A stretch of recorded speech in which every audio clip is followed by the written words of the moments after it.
എന്ന തിരൂർ അഥവാ തിരുമേനിയുടെ ഊര് പിൽക്കാലത്ത് തിരൂർ എന്ന പേരിലാണ് അറിയപ്പെട്ടത്. തിരൂർ അടങ്ങുന്ന പ്രദേശങ്ങൾ പണ്ടുകാലത്ത് ക്ഷത്രിയ വംശജരായ തിരുമേനിമാരുടെ അധീനതയിലുള്ള വെട്ടത്തുനാടായിരുന്നു. വെട്ടത്തുനാട് രാജാക്കന്മാരായിരുന്നു ഇവിടെ ഭരണകർത്താക്കൾ. സാംസ്കാരിക പൈതൃകത്തിലും മലയാള തനിമയിലും പാണ്ഡിത്യത്തിലുമുള്ള കേരളത്തിലെ ഒന്നാം സ്ഥാനം തന്നെ അർഹിക്കുന്ന ഒരു പ്രദേശമാണ് തിരൂർ.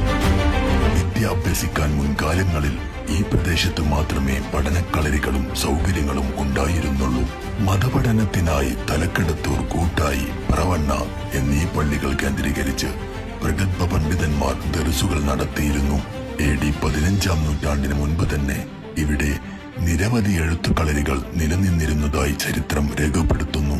പ്രശസ്ത കവികൾ, സാഹിത്യകാരന്മാർ, കലാകാരന്മാർ തുടങ്ങി തിരൂരിന്റെ പൈതൃകം കാത്തുസൂക്ഷിക്കുന്ന ഇളം തലമുറകൾ തിരൂരിന്റെ സാംസ്കാരിക തനിമ വിളിച്ചോതുന്നു. തിരൂരിന്റെ പുരാതന വഴികളിലൂടെ നടന്നുപോയവർ തങ്ങളുടെ രൂപഭംഗിയും മനോഹാരിതയും സൂക്ഷിച്ച് കാലത്തിന്റെ പുതിയ അലങ്കാര ശൈലികൾക്കും സ്വയം മനസ്സു തുറന്നവരായിരുന്നു. ഇന്ന് സമ്പത്തിലും സംസ്കാരത്തിലും അറിവിലും കേരളത്തിൽ മുൻപന്തിയിൽ നിൽക്കുന്ന സ്ഥലങ്ങളിൽപ്പെട്ട ഒന്നാണ് തിരൂർ.